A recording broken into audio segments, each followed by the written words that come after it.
So, who are you?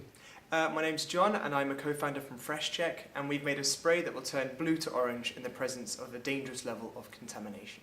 So, are you a scientist? Yes, so my background is actually in science, so I did chemistry at the University of Southampton, and then I went on to go to Singapore to do a research project, and finally came to Imperial College to go and do my PhD, which is almost over. Got one more week left. So, and how well did you do at school then?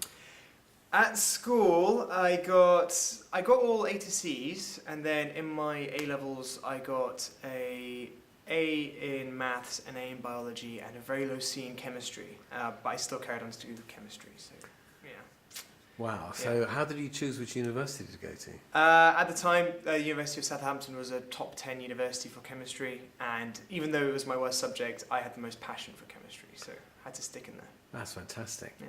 And what advice would you give to a 16-year-old or a 17-year-old who's wondering what is science all about these days? I would say during your work experience placements, because they do come up and there's enough of them, go to your local university and you can get in the lab, and they'll actually give you a lot more practical experience as to what to expect, because my school was okay for science, but we didn't have that much time to go into a lab and do work. Whereas when I did my work experience, I was there doing proper experiments. I did a titration, I did metal chemistries, I did a lot of stuff which wasn't available to me by the school. And tell me what FreshCheck does.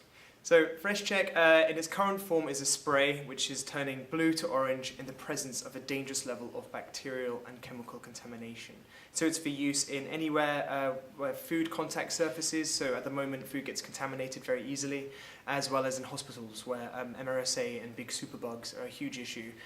So any way of being able to detect bacteria and stop it at the source is very much sought after.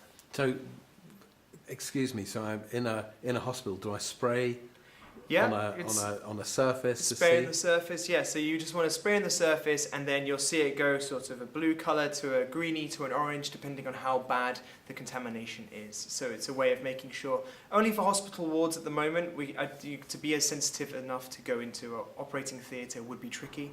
But right now we could go into a hospital ward and show that the sinks are clean, the surfaces are clean, the tray tables are clean, anything around that area is nice and hygienic. Does that mean at some point I can buy my own home little spray and just spray it over some meat which I'm planning to eat and just see if it's any good? Well, I would say we have sprayed it on food before and it doesn't taste particularly nice. So the best way of doing it is to make sure that you cut a chunk off, spray that chunk, and then throw that away. It's all food safe, you can drink it, but it tastes like metal and it's pretty minging. Yeah, I wouldn't recommend it. So, yeah. Brilliant. Thank you very much indeed. No worries, my pleasure. Thank you.